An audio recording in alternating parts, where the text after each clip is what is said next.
deMille. I'm an exercise physiologist at HSS, and I'm just going to go over a few little tips for how to use your foam roller.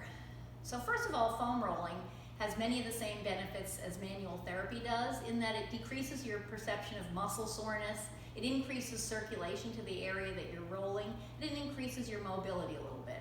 It also, when you're done, you often feel a little bit relaxed, feelings of well-being, which we could all benefit from. Certain rules apply to foam rolling, and one is not to roll directly onto your joints. So you want to avoid rolling directly onto your knees or into your lumbar or cervical spine. Stick to the soft tissue. Secondly, maintain good alignment of the rest of your body when you're rolling. So for example, if you were on your stomach and rolling your quadriceps, you want to make sure that you're almost in a plank position and keeping your spine neutral and your core on.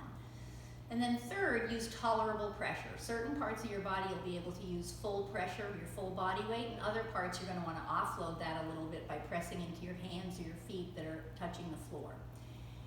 Think about using the rule of threes for the techniques that you use on your roller. So 3 different techniques, and do each one 3 times. So for example, if we were going to use this for our glutes, you could get up onto the roller, take one foot, cross it over the other knee, and then just lean onto that one glute.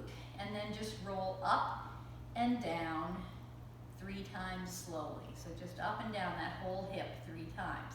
Then you'd stop and use a little cross friction by rolling side to side, slowly back and forth 3 times.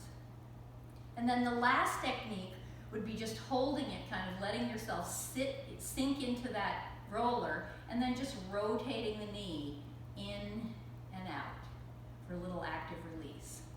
So let's say you're going to do this on your quadriceps. You take the roller, put it right above your knees, come onto the roller, and then slowly roll up to the top of the thigh. Again, you're avoiding the knee and the hip joint, and then come down. Let's say you do that 3 times. And then the next technique would be to roll side to side. Rotate your legs in and out for cross friction, and you go up your leg and down the thigh doing that. And let's say you do that 3 times. The last technique is bend and straighten those knees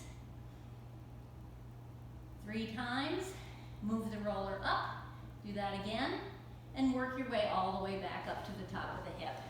And by the end, you should have done a nice release for the tissue of the quadriceps, and hopefully you'll feel a little better when you're done.